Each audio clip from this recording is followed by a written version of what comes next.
E é sobre essa vida abundante que estamos falando semanalmente. Falamos sobre perdão, falamos sobre casamento. Semana passada o Tiago, esse que cantou aqui com muita energia, falou sobre criação de filhos. Temos falado, sobre questões ordinárias da vida. Mas hoje vamos falar sobre uma questão não tão ordinária, são as tempestades. Vamos falar sobre como sobreviver às tempestades da vida. Para isso a gente vai navegar, quase que literalmente, por Mateus capítulo 14, verso 22 ao 33. A gente vai falar sobre aquela passagem que os discípulos estavam num barco em meio à tempestade e Jesus não estava no barco até um certo momento. Agora, o fato é que todos nós passamos por tempestades. Todos nós passamos por dificuldades. Tempestades no casamento, dificuldade com a criação dos filhos, dificuldades no trabalho, tempestades na vida financeira, na saúde física, mas também tempestades internas. Tempestades que geram ansiedade, depressão, pânico e etc.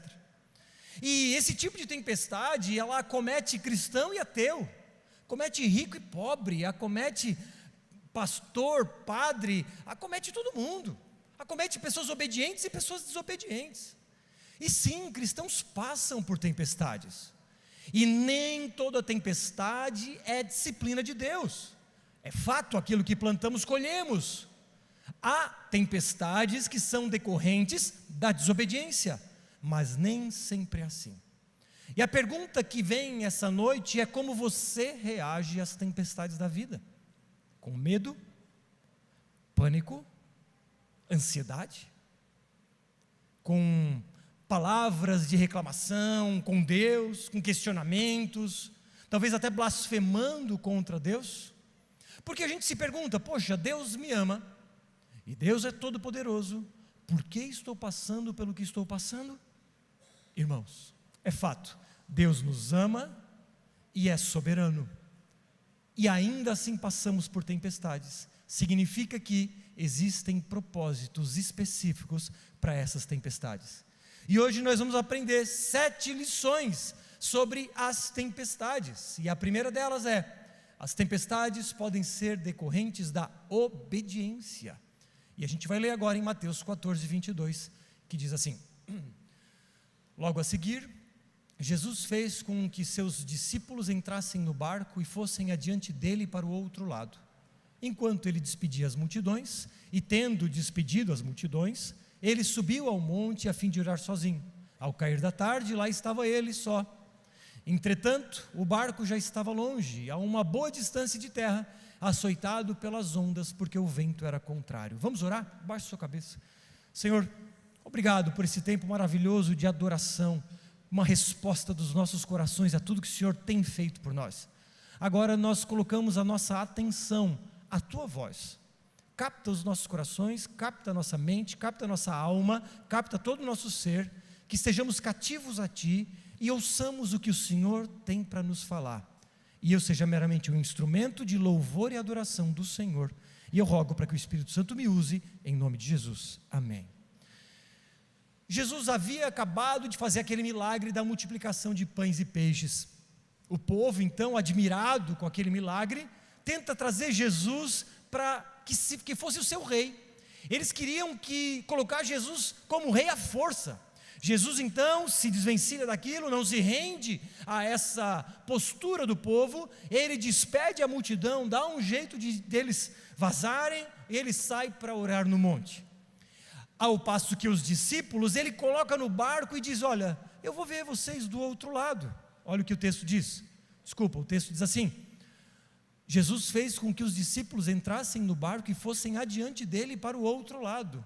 Onde eles estavam? Eles estavam nesse lugar, chamado Mar da Galileia. Não é um mar, é um grande lago, que fica na região da Galileia.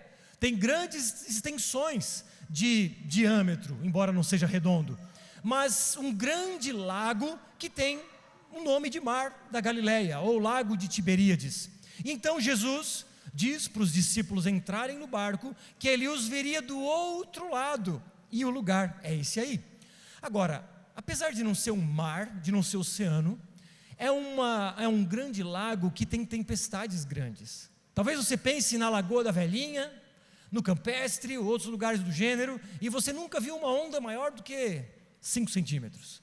Irmãos, no Mar da Galileia, existem ondas de até 2 metros de altura quando existem tempestades, porque existe um monte, chamado Monte Hermon, próximo ao lago, e que é muito frio nesse monte, que a neve inclusive, a neve de lá derrete e forma o rio Jordão, só para você ter uma ideia. Só que correntes de ar frio descem da montanha e encontram com correntes de ar quente do deserto, e aí você sabe o que acontece, corrente de ar fria, corrente de ar quente, chocadas entre si, geram grandes tempestades, e era o que eles estavam vivendo. Agora, o que nós vamos fazer é aplicar essa realidade da tempestade em que eles enfrentaram para as tempestades que nós enfrentamos. Agora, você percebeu que Jesus praticamente coloca eles no barco e diz: vão que eu vou encontrar vocês do outro lado? Ou seja, eles estavam obedecendo Jesus, eles estavam entrando no barco por obediência, e eles experimentaram uma grande tempestade. Diferente das tempestades por desobediência, como por exemplo do profeta Jonas. Ele foi direcionado por Deus para ir para um lugar, ele vai para outro e sofre uma terrível tempestade no mar. Não, essa aqui é diferente. Essa aqui é uma tempestade por causa da obediência. Jesus direcionou, como vimos, Jesus fez com que os discípulos entrassem no barco e fossem adiante dele para o outro lado. Irmãos, Jesus tinha um plano para aqueles caras, estava tudo determinado por Deus. A tempestade não pegou Jesus de surpresa, havia um propósito em Jesus mandar aqueles homens por aquele lago de barco naquela hora. Viria uma grande tempestade, e essa grande tempestade tinha um propósito, que era aprimorar os seus discípulos, fortalecer a sua fé, torná-los mais aptos para a obra que estava por vir. Um detalhe interessante, aqui a gente está falando em Mateus 14, mas Mateus capítulo 8, os discípulos já haviam enfrentado uma tempestade. Diferentemente, nessa primeira tempestade Jesus estava no barco, dormindo, mas estava. Agora não, Jesus, como você viu no texto, estava no monte orando, e eles vão sozinhos para a tempestade. Claro, eles estavam, por assim dizer, na segunda fase. Foram para uma fase mais avançada, em que enfrentariam agora sozinhos, ao menos por um tempo, essa tempestade. Uma tempestade por obediência. Não era Satanás que estava se levantando, não era o inimigo, não eram demônios, era o próprio Deus que estava criando aquela condição. E aqui nós então tiramos a primeira lição: nós enfrentamos tempestades por causa da nossa obediência. E Deus tem um propósito quando nos faz passar por essas tempestades. São treinamentos, meus irmãos, são as formas de Deus para nos amadurecer, são os meios que Deus usa para que, em meio àquele aparente caos, a nossa fé seja depositada nele. São meios necessários de crescimento. Não sei se você viu nas reportagens, semana passada, o maior cruzeiro do mundo foi colocado no mar. Um grande navio de 365 metros, que consegue conduzir 7.000 passageiros num único navio, e ele navega o Mar do Caribe, se eu não me engano sai dos Estados Unidos e navega ali na região do Caribe. Agora imagina o nível de qualificação desse comandante, para um cara conduzir 7.000 pessoas, olha o tamanho da responsabilidade. Agora, como você acha que esse cara chegou nesse nível? Você acha que de barquinhos de papel na poça d'água da frente de casa ele já foi conduzir um transatlântico desse? Óbvio que não. Esse cara passou por inúmeras tempestades. E assim é a vida. Nós passamos por muitas tempestades para conduzir, por assim dizer, grandes transatlânticos. A vida com Jesus é um constante treinamento, porque somente por meio de tempestades é que nós nos tornamos parecidos com Jesus. Portanto, as tempestades são necessárias e fazem parte do propósito de Deus. Talvez você esteja passando por uma tempestade no casamento, e talvez esteja se dizendo assim: fiz a escolha errada, não devia ter casado, e por isso estou colhendo desobediência. Não! Você fez o certo, você obedeceu, agora está simplesmente enfrentando uma tempestade decorrente da vida, e que vai fortalecer o seu casamento. Você não fez a escolha errada, essa tempestade vai passar. Talvez você esteja enfrentando uma tempestade no trabalho, se perguntando, por que escolher essa profissão? Calma, não foi uma escolha errada, Deus estava te conduzindo para esse trabalho, ou para abrir essa empresa, foi Deus, não foi um erro. As tempestades não são para desistirmos, as tempestades vêm para nos fortalecer, para que novos níveis de maturidade sejam alcançados por nós. Não é para desistir, não é para dar meia volta, é para enfrentar de frente, porque assim é a vida. Talvez você esteja passando por tempestades na vida da igreja, uma briga com alguém, uma confusão aqui, outra ali, uma decepção lá, e talvez você esteja se perguntando, poxa, essa tempestade, acho que é sinal de Deus para sair? Não, é uma oportunidade que Deus te dá para exercitar o amor. Vá, converse com a pessoa, perdoe, ou peça perdão, como pregamos há 15 dias atrás. São oportunidades de crescimento, de exercício. Porque, meus irmãos, as tempestades são a providência de Deus que tem um propósito. A tempestade, muitas vezes, é a mão de Deus, a divina providência conduzindo as nossas vidas para que alcancemos um propósito. Jesus que te colocou no barco, Ele diz, vai meu filho, vai que eu vou te encontrar do outro lado. Ele sabia da tempestade, Ele não te colocou num barco furado, Ele te colocou no lugar certo, é para ir. Agora é fato que as tempestades vêm. No entanto, as tempestades nos lembram sobre as promessas de Deus. O texto diz assim, logo a seguir Jesus fez com que os discípulos entrassem no barco e fossem adiante dele para o outro lado. Jesus prometeu para eles, vão que eu vou encontrar vocês do outro lado. Havia uma garantia, Jesus não ia mentir, porque isso é impossível. Jesus não ia falhar, porque isso é impossível. Portanto, se Jesus disse, eu vou encontrar vocês do outro lado, eles não deveriam temer aquilo que enfrentavam, deveriam se pautar naquela verdade, naquela palavra, de que Deus, se Jesus prometeu, Ele é fiel para cumprir, portanto, não deveriam temer. A tempestade, meu irmão, não é o fim, é um meio. Portanto, se você vive essa tempestade no casamento, entenda que não é o fim do seu casamento, é um meio de amadurecimento, é um meio de aparar as arestas. Se você vive uma tempestade na vida financeira, não é o fim da sua carreira profissional, é um meio para te fazer mais próspero talvez. Se a sua empresa aparentemente está caminhando para uma falência, calma, não é o fim. Pode ser um meio pelo qual Deus levanta outros para te ajudar a reconstruir e ter novos tempos de prosperidade. Ou quem sabe, enfim, em qualquer circunstância que talvez você esteja vivendo, saiba, não é o fim, como por exemplo de uma doença. Talvez você esteja enfrentando uma doença física, ou uma doença da alma, como a depressão. Não é o fim. Saiba que todas as coisas cooperam para o bem daqueles que amam a Deus.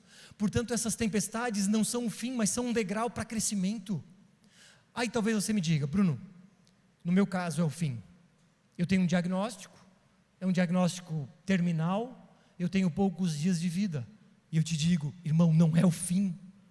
Porque ainda que você não receba um milagre, o que pode acontecer, saiba que a sua morte não é o fim da sua história. Se você se render a Cristo, você vai ter sim, aí sim, a verdadeira vida. Uma vida plena, sem dor, sem sofrimento, e nunca mais haverá morte. Não, a morte não é o fim, a morte é o verdadeiro começo de uma vida plena. Portanto, irmãos, independente da tempestade que você esteja vivendo, saiba, não é o fim. Se essa tempestade é por obediência, você está no caminho certo, portanto, fique tranquilo. Lembre-se, Ele que te colocou no barco, só vai porque Ele vai te encontrar do outro lado. Terceira lição, em meio às tempestades, mesmo quando não vemos Jesus, Ele nos vê. Agora, eu uso uma passagem de Marcos, que é da mesma situação, porque ele traz um ponto interessante. De madrugada, vendo que os discípulos remavam com dificuldade, porque o vento lhes era contrário. Jesus estava vendo. Ele no monte, os discípulos no meio do mar, já tinham remado horas, e como o texto nos diz, era madrugada. Era escuro, obviamente, tinham ventos contrários, tinham grandes ondas, o que chegava à vida daqueles discípulos uma grande ameaça. Por isso eles estavam com medo. Alguns eram pescadores, talvez esses um pouco menos amedrontados, mas certamente com medo. Mas o que dirá de Mateus, um cobrador de impostos? Certamente temendo a própria vida. E eles não viam Jesus. Por mais que olhassem para trás, era escuro, tinha ondas, ventos e era longe. Mas Jesus, porque Ele é onisciente, onipresente e onipotente, Ele estava vendo aqueles homens no barco. E talvez você esteja assim, no meio da tempestade, no meio do mar, na madrugada, orando, jejuando, lendo as Escrituras, vindo nos cultos, pequenos grupos, clama e chora, grita, clama dizendo: onde estás, Jesus, que não te vejo? Porque em outra tempestade o Senhor estava no barco. O que eu fiz de errado que o Senhor não está nessa? O que aconteceu? Onde errei, Senhor? Isso porque, irmãos, embora não o vejamos, Ele ao longe nos vê, porque é um novo nível. Os discípulos estavam na segunda fase das lutas contra as tempestades, e agora Jesus, embora não estivesse no barco, de longe os via. Isso significa que Jesus não está indiferente aos nossos problemas. Irmãos, Ele sabe os detalhes da sua tempestade, Ele te vê, e Ele tem atentado para cada detalhe dessa tempestade, que, lembre-se, é uma oportunidade de amadurecimento. Quarta lição: Jesus vem até nós na hora certa. Verso 24: entretanto, o barco já estava longe, a uma boa distância da terra, açoitado pelas ondas, porque o vento era contrário. De madrugada, Jesus foi até onde eles estavam. Irmãos, quem aqui surfa, sabe, entende do que eu vou falar agora. Ou talvez, se você já gosta de pegar uns jacarés, você também vai entender. Quando estamos lá, depois da arrebentação, esperando a onda, porque o mar é assim, ele manda séries, Deus manda séries. Vem uma série com 7, 8 ondas, e de repente vem a calmaria. E aí, beleza, a gente espera a série. Só que às vezes, essa série quebra mais ao fundo. Todo mundo está esperando num lugar onde a onda costuma quebrar. Só que, não sei porquê, em especial em lugares como no Cardoso, e quem já pegou um mar de 2, 3 metros no Cardoso sabe muito bem o que estou falando. Vem aquela varredeira, e eu brinco com ela: cuidado, varre, vassourinha. Ela já levou alguns caldos desse, e eu também, porque a vassourinha quebra lá fora, e nós não estamos preparados. E a gente vai remando antes dela quebrar, a gente rema, 30, 50 remando para pegar a onda antes dela quebrar, e ela quebra na nossa frente. E aí o espumeiro que levanta de 2, 3, 4 metros, dependendo da sua coragem, o fato é que esse espumeiro levanta, e aí leva a gente de rodo, rolando por baixo do mar, até quase a Tatuíra, muitas vezes. E quando a gente se levanta, a gente não sabe o que é cima, baixo, esquerda, direita. Só que essa é só a primeira onda. Normalmente tem mais 7 ou 8. E aí quando você se levanta, ufa, pega um pouco de ar, olha, próximo espumeiro, você vai mais um pouco embaixo d'água, perde mais força, fica mais fraco, se levanta, pega mais um ar, vem a terceira, e assim por diante.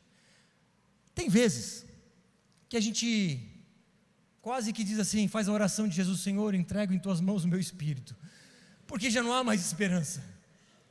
Eis que então vem a calmaria, a gente se levanta e parou a onda, acabou, a gente volta para a prancha, às vezes vai para a areia para se recuperar, às vezes vai embora, ou às vezes volta a surfar. Mas irmãos, assim estavam os discípulos, remando, era madrugada, eles estavam remando muito, só que parecia que não saíam do lugar, porque tinham ondas grandes e ventos contrários. E eles remando, remando, remando e não saíam do lugar. Não parece igual às nossas vidas? Vem um espumeiro, problema financeiro, e aí leva. E aí a gente está tomando fôlego, problema de saúde, e leva. Quando a gente está levantando para pegar fôlego, estraga o carro. Levanta para pegar fôlego, problema na empresa. E aí às vezes parece que não tem mais força. A gente chora, a gente clama, a gente às vezes grita, inclusive. Nessa hora, Jesus aparece. Quando não há mais forças, quando não há mais fôlego, quando não há mais esperança, e Ele tem um propósito para isso, eis que surge Jesus. Parece que os nossos esforços não têm resultado muitas vezes. A gente ora, a gente jejua, a gente é obediente, a gente participa dos cultos, pequenos grupos, mas parece que a gente está naquela madrugada, que é um vale da sombra da morte. Ali que Ele vem. A gente está remando, a gente está tentando sair, mas no vale da sombra da morte, ali surge a vida. Ele não nos poupa do sofrimento, porque o sofrimento é pedagógico, mas no tempo certo, no tempo dele, ele aparece. E então o verso 25 diz assim: de madrugada, Jesus foi até onde eles estavam andando sobre o mar. Os discípulos, porém, vendo andar sobre o mar, ficaram apavorados e gritaram: é um fantasma. E tomados de medo, gritaram. Mas Jesus imediatamente lhes disse: coragem, sou eu, não tenham medo. Percebe que Jesus não parou a tempestade aí. Ele veio andando sobre as águas, ao encontro dos discípulos, não parou a tempestade, pelo contrário, gerou mais medo neles. Começaram a gritar e ele disse: calma, tenham coragem, meninas, fiquem firmes, estou aqui com vocês, não temam. E é interessante que a expressão não temas, ela aparece, alguns vão dizer 365 vezes na Bíblia.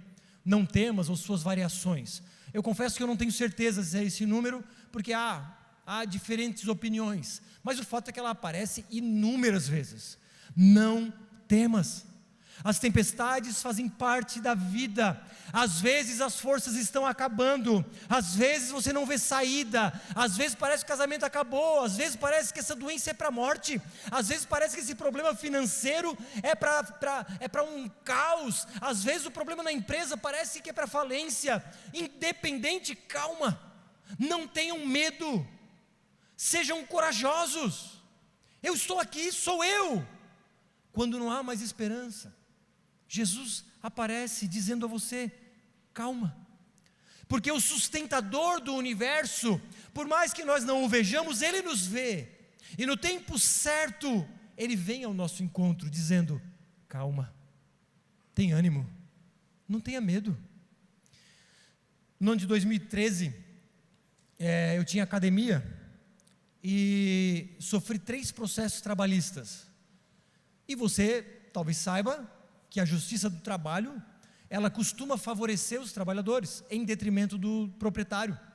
E eu não vou entrar nos méritos, do que é certo e errado, obviamente, mas eu já estava enfim, um medo tomou conta de mim, essa é a verdade. Eram 3 processos milionários, que fatalmente me levariam à falência. Mas nós sabíamos que não havíamos feito nada de errado, não tínhamos culpa, mas eles estavam buscando o direito deles, enfim, o direito ao menos de reclamar. E diante dessa tempestade, diante dessa instabilidade, dessas ondas que se levantaram, que me deram medo, não há dúvidas, eu lembro que acordava nas madrugadas para orar, rogando a Deus, e eu não tinha mais muito o que fazer, a não ser procurar advogado e fazer o nosso papel, e obviamente orar. Mas ali eu aprendi a descansar, e no tempo certo, o juiz deu a sentença final, favorável a nós, eu diria que milagrosamente, por mais que não tivéssemos culpa, mas pude ver a mão de Deus dizendo: calma, Bruno, tem coragem, vai dar tudo certo. E a tempestade cessou. E as tempestades, elas nos ameaçam, e muitas vezes os nossos medos não são da tempestade em si, mas do próprio Jesus. Como vimos no verso 27, o 26 e 27, os discípulos, porém, vendo-o andar sobre o mar, ficaram apavorados e gritaram: é um fantasma! E tomados de medo gritaram, mas Jesus imediatamente lhes disse: coragem, sou eu, não tenham medo. Jesus não veio de barco, Jesus não veio nadando, Jesus veio sobre as águas, e Ele chegou como a solução para os problemas, mas eles ficaram com medo, porque parecia um fantasma, só que esse que parecia um fantasma, era a solução para os seus problemas. Jesus apareceu no meio daquele caos, que era um fator que traria mais medo para eles, porque eles acharam que era um fantasma, mas eles não perceberam que era a solução. E muitas vezes acontece isso com a gente. No meio da tempestade, aparece algo que aumenta o nosso medo. Às vezes é uma conversa difícil, um problema no casamento, entre amigos, na empresa, na igreja, seja onde for, um problema causando uma tempestade, e uma conversa difícil, às vezes para ouvir críticas, às vezes para ouvir coisas que não são agradáveis de se ouvir. No entanto, são fundamentais para trazer a paz. Conversas difíceis que trazem a calmaria para a tempestade. Outras vezes, a tempestade, ou melhor dizendo, Jesus vem, por assim dizer, uma fantasia, por assim dizer, de diagnóstico. Às vezes é um diagnóstico de um câncer terminal. Quem é que gostaria de receber um diagnóstico como esse? No entanto, aquele exame é o início do tratamento. A dor vem quando você recebe o laudo, mas graças a Deus você recebeu aquele laudo. Um câncer diagnosticado precocemente. É Jesus te dando uma oportunidade de tratamento e de cura. Na nossa casa nós temos um problema de saúde que não vem ao caso. É um problema que, quando descobrimos, tirou o nosso chão. Jesus não trouxe a cura ainda, mas ao longo desses 8 anos temos aprendido a descansar, porque Jesus aparece no meio da tempestade dizendo para nós: não temam, eu estou sobre a tempestade, tudo vai ficar bem, não é o fim. Então essas tempestades, Jesus aparece, por mais que tenhamos medo do diagnóstico, de uma conversa, ou seja lá do que for, é Jesus criando uma oportunidade para acalmar a tempestade. E a 6ª lição nos diz que as águas que nos ameaçam afundar estão debaixo dos pés de Jesus. O verso 25, de madrugada, Jesus foi até onde eles estavam, andando sobre o mar. Jesus, como eu disse, não foi nadando, Jesus não pegou outro barco, Jesus não foi de stand-up com uma prancha, ou seja lá o que for, Jesus foi andando sobre o mar. O que amedrontava aqueles homens estava debaixo dos pés de Jesus. Jesus estava mostrando para aqueles homens que ele triunfava sobre as ondas. Jesus está mostrando com aquele ato de que Ele triunfa sobre as nossas tempestades. As nossas tempestades estão debaixo dos seus pés. Assim como Ele esmagou a cabeça da serpente, que é Satanás, as tempestades, as dificuldades estão debaixo dos seus pés, porque Ele triunfa sobre as tempestades. Certa vez, num outro grande transatlântico, o comandante disse para todos os passageiros que eles enfrentariam uma tempestade, mas essa tempestade estava bem adiante. Se eles parassem, eles não precisariam enfrentar a tempestade. Então uma passageira chama uma tripulante e diz: poxa, tem como mandar um recado para o comandante? Diz para ele ancorar o navio aqui, espera a tempestade passar, depois a gente vai com calmaria e tranquilidade. Não sei como é que chama, tripulante, enfim, foi falar para o comandante, gentilmente foi mandar o recado, a dica, e então ela volta com a resposta do comandante, que diz: minha senhora, Com todo respeito, eu sou o comandante.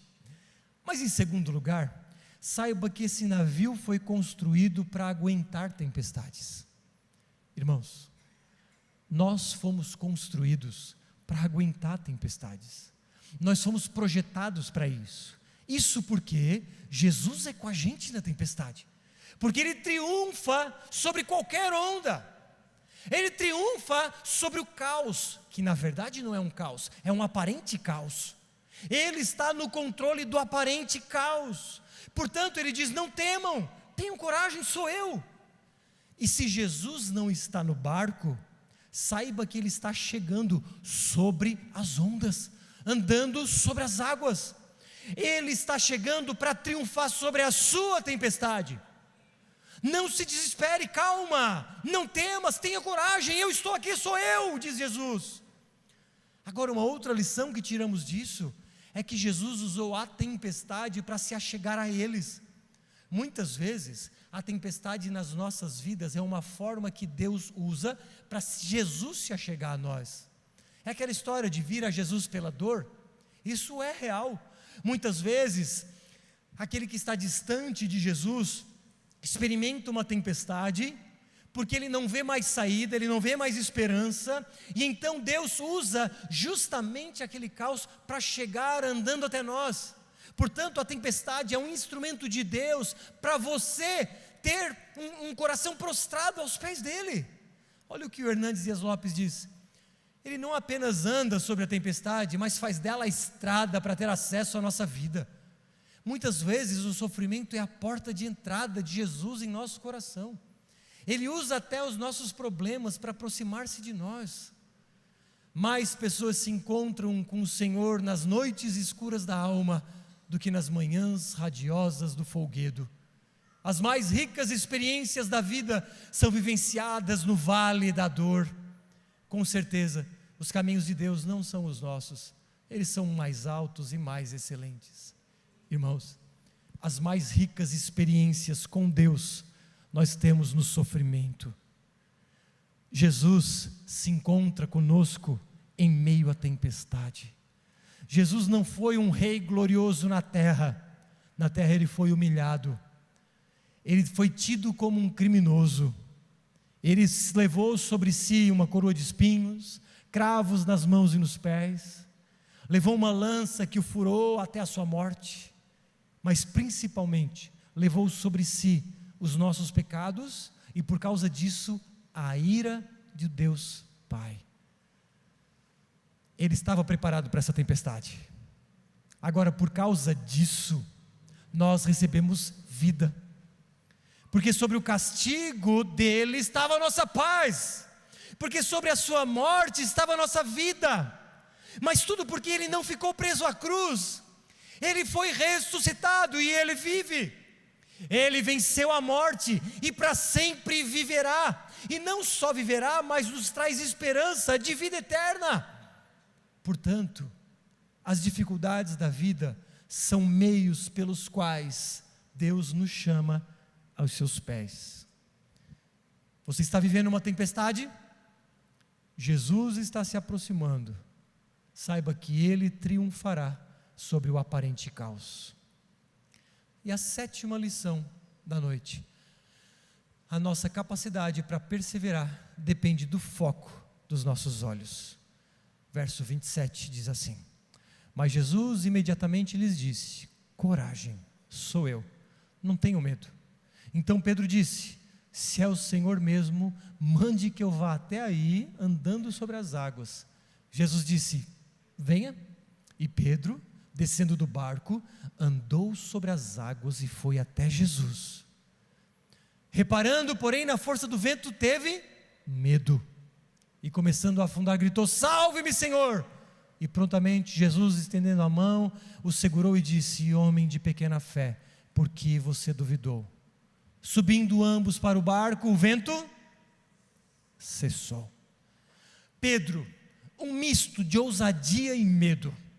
O cara que disse que não negaria Jesus, no primeiro desafio arregou. O cara que disse: Senhor, se és tu mesmo, me manda caminhar sobre as águas, eu saio desse barco andando. Ele toma a iniciativa. Mas, aos primeiros passos, olhando para o vento, olhando para as ondas, ele afunda. Irmãos, isso significa que, quando olhamos para as circunstâncias, significa que tiramos os olhos de Jesus. E a nossa tendência é, por causa do medo, afundarmos.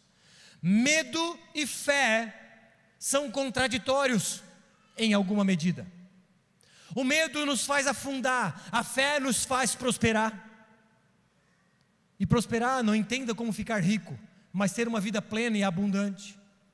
O medo nos faz perecer, a fé nos faz prevalecer. Irmãos, andar por fé. Andar por fé significa não olhar para as circunstâncias. Andar por fé significa andar sem encontrar um chão. É andar sobre a palavra do Senhor. Andar por fé é saber que sim, existem tempestades, mas olhar para aquele que me garante que Ele triunfa sobre a tempestade e me fará pela sua força triunfar também sobre a tempestade. Pela fé, nós não afundamos em meio a essas grandes ondas, porque os nossos olhos estão fixos no Senhor. Se Ele triunfa, Ele diz: calma, não tenha medo, eu estou aqui. Vem Pedro, vem Pedro. E Pedro, com os olhos fixos no Senhor, vai. Ele dá os primeiros passos, mas ele olha para as circunstâncias, tem medo e afunda. A Pedro lhe faltou fé. Homem de pequena fé. Nós, certamente, somos homens e mulheres de pequena fé, que avançamos, iniciamos projetos, começamos uma empresa, começamos um trabalho novo, uma faculdade, uma igreja nova, e ao primeiro sinal das tempestades começamos a reclamar, esmorecer e por consequência afundar. E eu não estou dizendo que é fácil, dá medo sim, irmãos. Vocês não estão ouvindo alguém que tem uma fé super poderosa, vocês estão ouvindo alguém que tem tanto medo quanto vocês. Alguém que luta para que Deus lhe aumente a fé. Sim, sou eu. Mas busco exercitar diariamente um olhar fixo nele. Por isso que preciso orar todos os dias, senão a minha fé fraqueja. Por isso que eu preciso me alimentar da palavra todos os dias, porque senão eu afundo. Por isso que eu preciso estar todos os domingos com a igreja, senão eu vou perecer. Por isso que eu preciso da comunhão com os irmãos, porque senão eu não vou aguentar o tranco, e assim é com todos nós. Tá, Bruno, mas e se afundar? Se afundar, Ele está lá para nos resgatar. Ele está ali. Homens e mulheres de pequena fé. Pedro, um homem de pequena fé. E é fácil criticarmos Pedro. Mas você conhece alguém mais que já andou sobre as águas? Eu nunca ouvi história igual. Detalhe: os demais discípulos estavam acovardados no barco, gritando de medo. Pedro, com toda a ousadia que ele tinha naquele momento, ele saiu da sua zona de conforto, da sua zona de segurança e deu passos sobre as águas. Irmãos, aqueles caras não experimentaram algo grandioso que Pedro experimentou. Eles só viram Pedro andar sobre as águas. Somente Pedro experimentou aquilo. E você? Quais histórias você conta? As suas ou as que você viu alguém fazer? É você quem tem andado sobre as águas? Ou são as pessoas ao seu redor e você diz: uau, você viu o que aquela pessoa fez? Aquela pessoa entregou tudo e foi viver como missionário no Afeganistão, ou seja lá o que for. Você tem saído do barco para experimentar grandes coisas que poucos homens e mulheres experimentaram na vida. Talvez Jesus esteja te chamando para parar de ser um espectador. Talvez Jesus esteja dizendo: não dê bola para a tempestade, eu te chamo, e sobre a minha palavra você vai prevalecer sobre a tempestade. E aí? Vou ficar com os outros 11, agarrado nas cordas, com medo? Ai Jesus, onde tu estás? Eu quero ser Pedro. Por mais que eu afunde lá na frente, porque eu sei que a mão dele vai me resgatar, e ele vai dizer: Bruno, que homem de pequena fé. Mas pelo menos eu tentei. Eu não quero chegar aos meus 80, 90 pensando, por que eu não fiz? Por que eu não tentei? Eu prefiro tentar correr riscos pela fé, e sabendo que vou experimentar coisas gloriosas, não por causa do meu poder, não por causa da minha sabedoria ou habilidade, mas porque caminho pela palavra, caminho sobre a palavra daquele que me chamou, e eu sei que já tenho andado sobre as águas e mais ainda andarei. Eu prefiro fazer isso do que ficar olhando outros andarem. Pode ser minha personalidade, mas eu espero que você também queira. Eu espero que você experimente coisas grandiosas da parte de Deus. Mais do que contar as outras histórias, conte as suas histórias. Não para a nossa glória, claro, para a glória de Deus, mas você tem testemunhos impactantes, de passos de fé, que te fizeram caminhar sobre tempestades, ainda que tenha afundado. Irmãos, só experimenta tal tipo de coisa quem arrisca, quem decide sair do barco. Que tal experimentar essas experiências mais profundas? Que tal experimentar coisas mais impactantes? Ter histórias incríveis para contar? Que tal fazer algo significativo para o reino de Deus? Assuma riscos, dê passos de fé. Se Jesus está te chamando, saia do barco. O que você prefere? Tomé, sequinho, dizendo, se eu não ver, eu não creio. Ou Pedro molhado? Tomé seco ou Pedro molhado? Eu prefiro tentar, irmãos, porque eu sei que ainda que eu afunde, a mão dele me pegará. O que Deus está colocando em seu coração que demanda fé? Parece loucura, mas só você sabe que é Deus chamando. As pessoas que estão ao redor são como os demais discípulos, não têm coragem, estão agarradas às cordas do barco, na zona de segurança. Talvez digam que você é louco, mas é porque eles não ouviram a voz de Jesus chamando. Ele está chamando você. O que está esperando? Pule do barco. E eu concluo dizendo que aprendemos 7 lições, e eu digo aqui rapidamente: as tempestades podem ser decorrentes da obediência. As tempestades nos lembram sobre as promessas de Deus. Em meio a essas tempestades, mesmo quando não vemos Jesus, Ele nos vê. Jesus vem até nós na hora certa. Nossos medos podem estar relacionados ao próprio Jesus. As águas que nos ameaçam afundar estão debaixo dos pés de Jesus. E a nossa capacidade para perseverar depende do foco dos nossos olhos. Sabe o que aconteceu ao final? Subindo ambos para o barco, ou seja, Jesus e Pedro, o vento cessou. Jesus não para a tempestade no primeiro momento, mas conosco, Ele assume esse lugar de parceiro em meio à tempestade. Aliás, daquele que faz a tempestade acabar.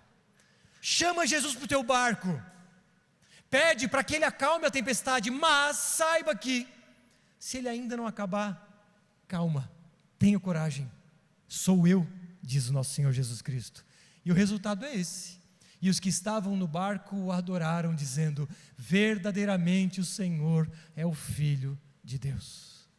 A tempestade que você vive tem um propósito: provar a sua fé, exercitar a sua fé, e ver que verdadeiramente o Senhor Jesus é o Filho de Deus, e Ele está comigo.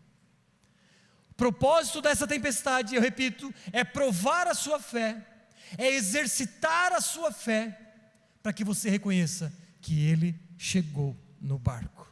Portanto, olhe para a tempestade como oportunidade. E eu finalizo com 4 passos. 3, não sei, vamos ver. Chame Jesus para o barco. Reconheça-o como Salvador e Senhor sobre a sua vida. Se você está vivendo uma tempestade e nunca entregou a sua vida a Cristo, talvez hoje seja a sua oportunidade. Talvez hoje seja o seu dia de se debruçar aos pés de Cristo e reconhecendo-o como o único Salvador da sua vida, como aquele que te perdoa pecados e pode te salvar e te livrar dessa tempestade. E então você reconhece como seu dono, porque Ele pagou um preço por você. Reconheça-o como seu Senhor. Seja batizado. Fale conosco ao final, os líderes vão estar aqui à frente. E se você foi tocado pela mensagem de hoje, querendo se entregar a Cristo, venha falar conosco ao final. Encare as tempestades não como um problema, mas como oportunidades de crescimento. Mude os óculos, né? Estou de óculos, estou vendo tudo mais claro. Mudei a forma de enxergar, eu não sabia o quanto eu tinha problemas. E se Jesus está te chamando, dê um passo, saia do barco.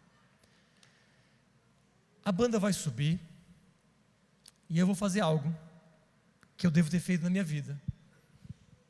Não sei quantas vezes, mas dá para contar em uma mão talvez. Eu vou chamar aqui à frente 2 grupos.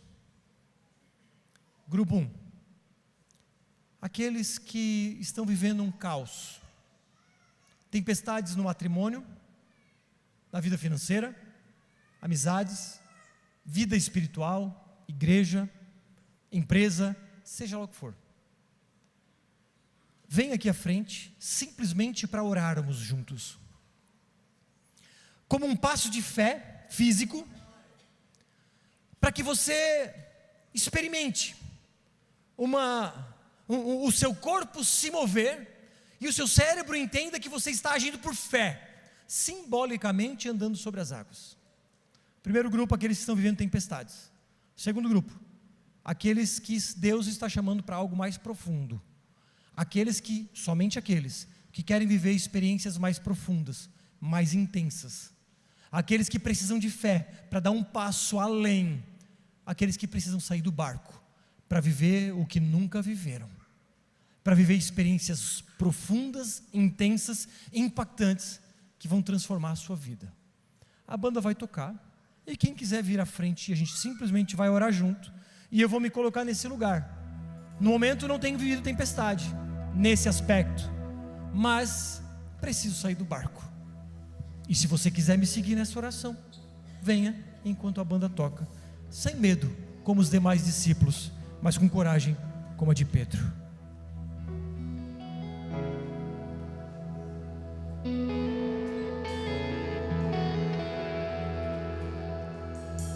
Lutamos com armas